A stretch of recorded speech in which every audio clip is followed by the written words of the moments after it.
Hello guys, alam niyo ba ito yung niluluto ko is pasta, macaroni pasta, pero yung pasta is hindi pang macaroni.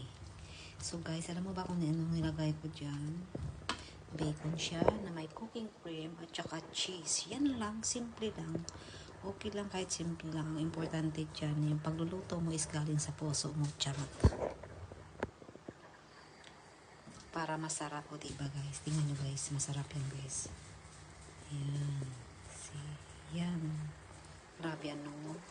Masarap yan guys. So guys, thank you for watching. Parang matawag mo siya na carbonara.